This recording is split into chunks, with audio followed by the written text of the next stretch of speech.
Dr. Santosh Chajed, M.Pharm PhD, Pharmaceutical Chemistry. I am working as an Associate Professor in the Pharmacy College. In this video, I am going to discuss types of reagents.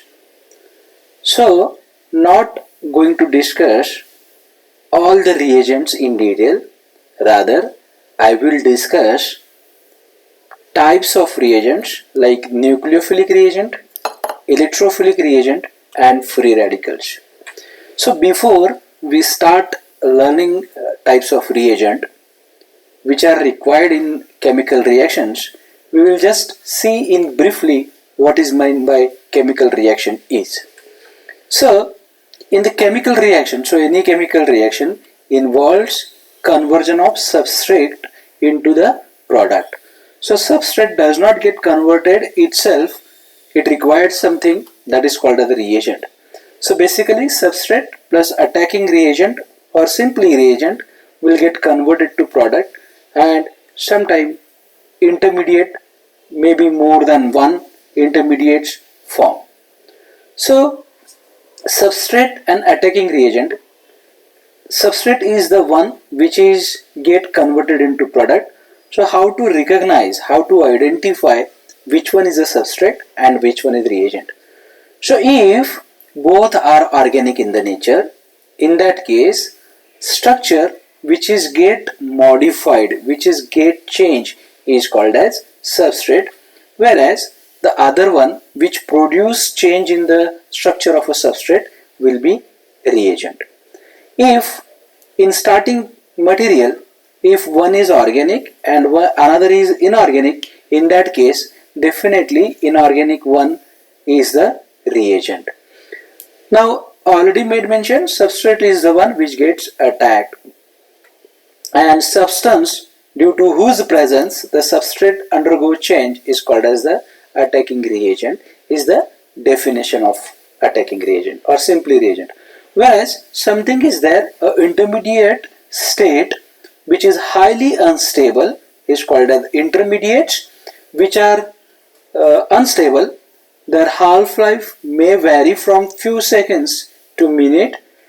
We cannot isolate, we cannot separate these intermediate during the course of a reaction, but we can determine their structure by spectroscopic method, which are useful in the identification of structure of unknown compound.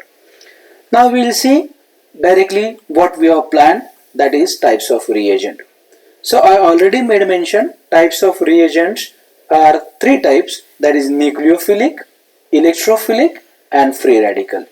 So nucleophilic are called as Lewis base, why we will discuss in coming slide. They are nucleus loving, the meaning of Greek word, and electrophilic are electron loving. Electrophilic reagent are Lewis acid. So Lewis base and Lewis acid, it depends upon whether particular species donate or accept electron pair in the reaction.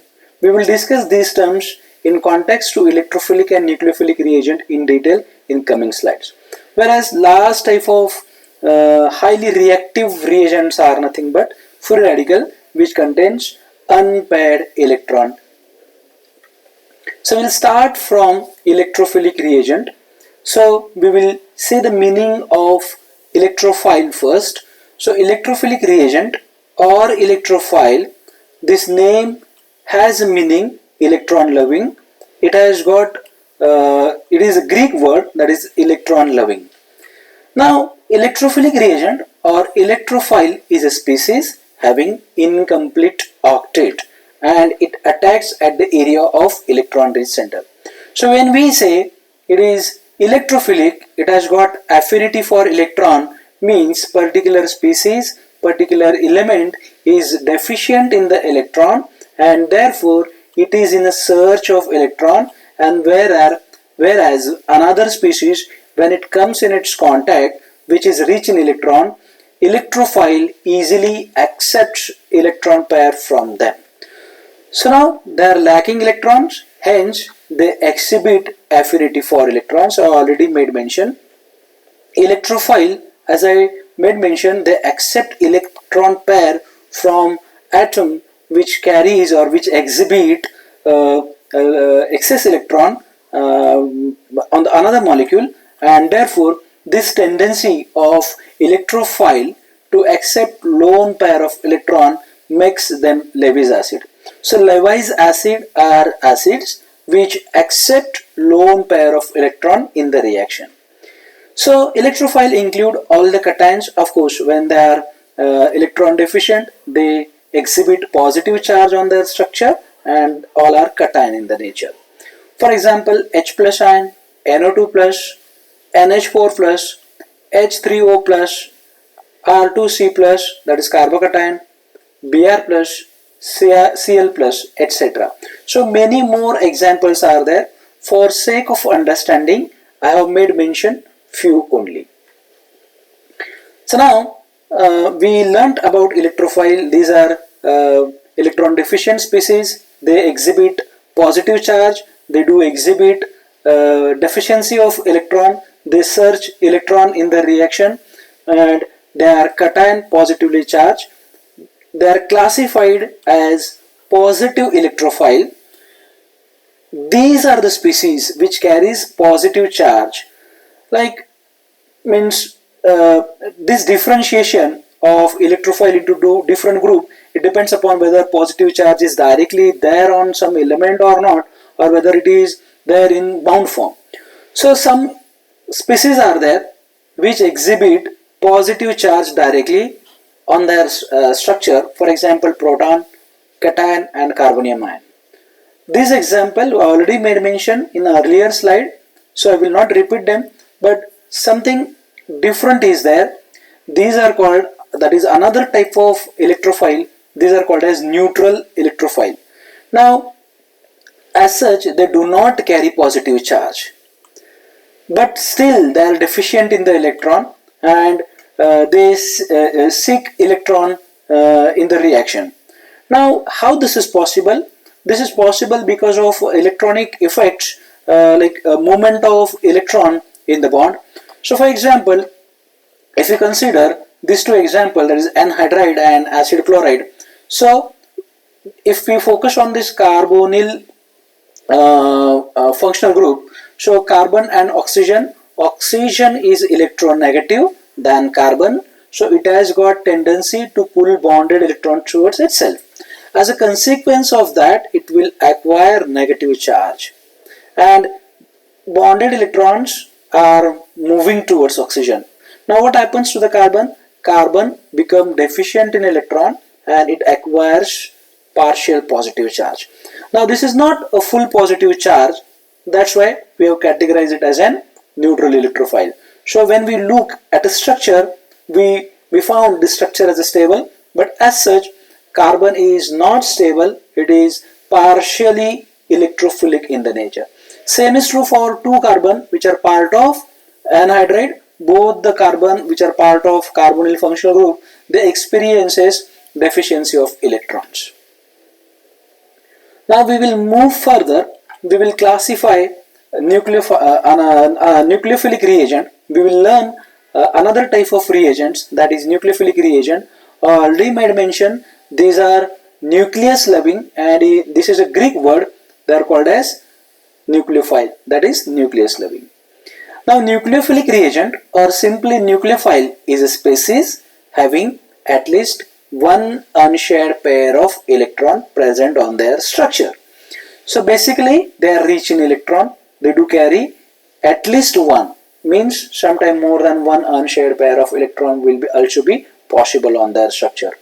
These are denoted as Nu minus, and I forgot in case of electrophile are denoted as simply E plus, capital E plus.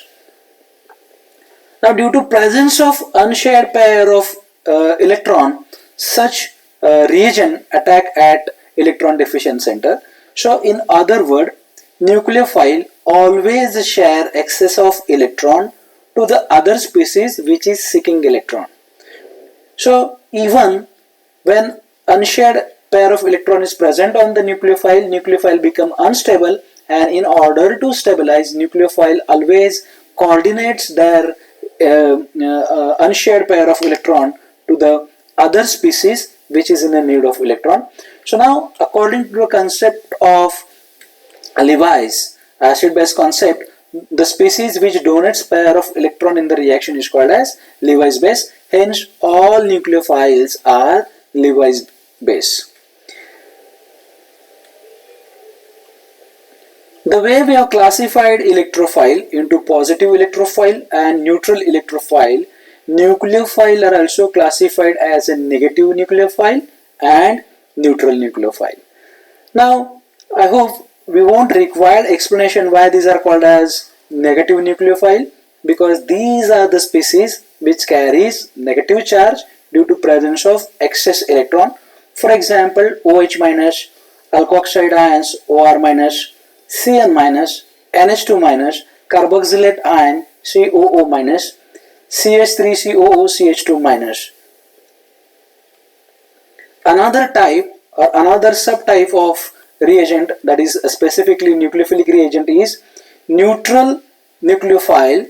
These species are also rich in electron, but they do not have negative charge which is apparent due to presence of unshared pair of electron. For example, H2O, ROH, that is alcohol, ROR, that is ether, and amines. Now, oxygen in the first three cases which exhibit two lone pairs of electron, and in last case where nitrogen is there on the structure of amines which carry one lone pair of electron, apparently there is no negative charge on this element, but as soon as it comes in contact with any electron deficient species, say for example H+, oxygen will coordinate its electron to the electrophile or H+, and they act as a nucleophile, and that is, in another word, they act as a Levi's base. Now we will move to the last type of reagent what we have planned, that is free radicals. These are the species which contains odd electron or unpaired of electrons. So free radical are actually, they are neutral electrically, and due to presence of unpaired electron, these are highly reactive species. So due to presence of one unpaired electron or due to presence of odd electron, these species are highly reactive and they do react very fast in the reaction as compared to electrophile and nucleophile. The relative order of stability of free radical is as follows.